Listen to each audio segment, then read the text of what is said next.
வணக்கம் நண்பர்களே. சித்திரங்களை அங்கங்கே கண்டு நாம் ரசிப்பதுண்டு. சித்திரங்களில் மெய்மறந்து நம்மையும் அர்ப்பணித்து அதன் அழகில் லயித்து மயங்கி கிடப்பதுண்டு.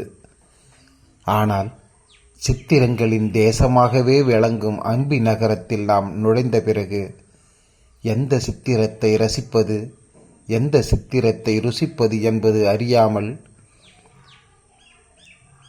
உடலின் ஒவ்வொரு உணர்வுறுப்புகளும் தன்னுடைய செயலை மறந்து மற்றொரு செயலை செய்யத் துடிக்கிறது. ஆம், கண்களும் இதை தரிசிக்க விரும்புகிறது, காதுகளும் இதை பார்க்க துடிக்கிறது, நாவும் இதை ஸ்பரிசிக்க நினைக்கிறது. அப்படி ஒவ்வொன்றும் ஓர் வித்தியாசமான அனுபவமாக இந்த சித்திரங்களில் காணப்படுகிறது. எத்தனை எத்தனை சிற்பங்கள், கலைகளை வடித்து கற்பனை சேர்த்து கற்களை உருக்கி இப்படி இவர்கள் காலங்காலமாய் நின்று அனைவருக்கும் தங்கள் புகழை பறைசாற்றச் செய்திருக்கிறார்கள். ஒவ்வொரு கல் தூணிலும் ஒவ்வொரு கதைகளை வடிவமைத்து காவியங்களாக சமைத்திருக்கிறார்கள். அம்பி விஜயநகர பேரரசின் தலைநகரம்.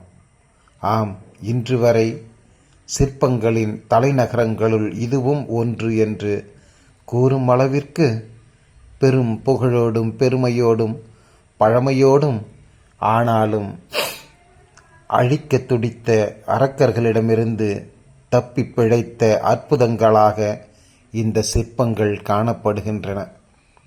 அருமை நண்பர்களே, வாருங்கள், வந்து பாருங்கள். இந்த சிற்பங்கள் ஒவ்வொன்றும் நம்மோடு பேசும். இந்த சிற்பங்கள் ஒவ்வொன்றும் நம் பார்வையை வசீகரிக்கும். மௌனமாய் அமர்ந்து நாம் இதை கண்டு ரசிக்கும்போது நம்மையும் மறந்து சிலையோடு சிலையாகி விடுகிறோம். அப்படிப்பட்ட அற்புதமான இந்த கட்டிடக்கலைகளை கண்டு ரசிக்க கர்நாடக மாநிலத்தில் உள்ள அம்பி நகரத்திற்கு வர வேண்டும். நாளெல்லாம் சுற்றி பார்த்து ரசித்து மகிழ வேண்டும். தொடர்ந்து இதுபோல் காணொளிகளில் சந்திப்போம். நன்றி நண்பர்களே, நன்றி, வணக்கம்.